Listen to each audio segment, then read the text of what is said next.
Speaking Agency, on est le spécialiste de l'apprentissage des langues. On fait deux choses principalement, de la garde d'enfants en langue étrangère et des cours de langue à domicile pour enfants, adolescents, adultes. Notre savoir-faire finalement, c'est de sélectionner des salariés qui sont bilingues ou parfaitement natifs de la langue choisie et on va les placer dans des familles selon leurs besoins.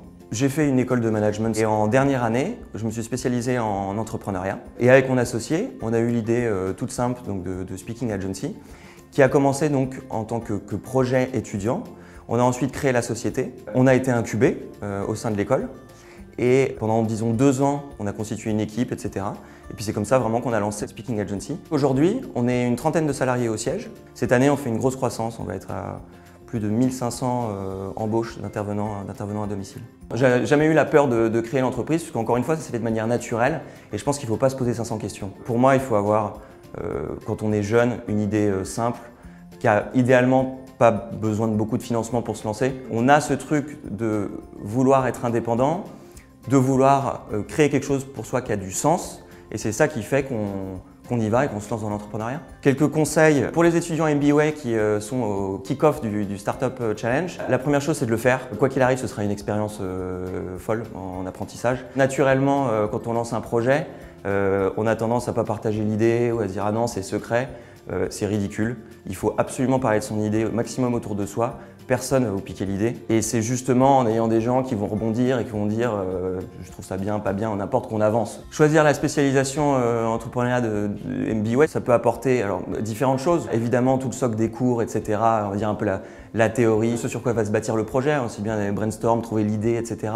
Et se faire accompagner ou challenger par ensemble de professeurs dans différentes disciplines. Au sein de la promo, le premier truc, c'est de se dire, de se poser la question de avec qui je suis prêt à me lancer, avec qui ça va fitter, ça va fonctionner. Monter seul une boîte, je pense que c'est beaucoup plus difficile. Une fois qu'on a trouvé un associé complémentaire et qui a envie d'y aller aussi, on multiplie par 2 ou 3 les chances de succès de l'entreprise. L'incubateur MBWay, c'est clairement un facteur qui joue dans le succès du projet de l'entreprise. Et par l'écosystème qu'il y a autour, accompagnement, etc., le réseau, les échanges qui vont faire que le projet il va évoluer forcément et il va évoluer vers le succès. Moi je vois deux grandes difficultés qu'on a eues on va dire, dans les 3 premières années.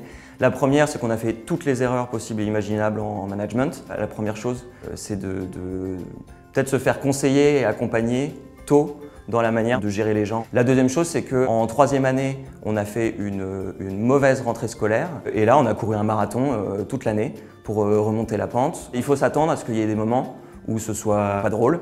Et c'est pas un sprint, c'est un marathon. Sur la question du financement au lancement de sa start-up ou de son entreprise, il faut faire le tour des dispositifs ou des choses qui existent pour voir quel financement, aide, etc. on peut avoir. L'autre erreur pour moi à éviter, c'est dans le lancement de l'activité ou disons dans les 2 premières années, limiter au maximum les charges fixes. Dernière chose sur le kick-off du Startup Challenge MBA, se lancer dans un projet entrepreneurial, c'est génial, c'est excitant et particulièrement les 2-3 premières années quand tout est encore à structurer, se lance, etc.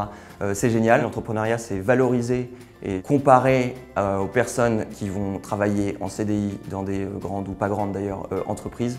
Ça n'a rien à voir et c'est exceptionnel et il faut le faire et bon courage.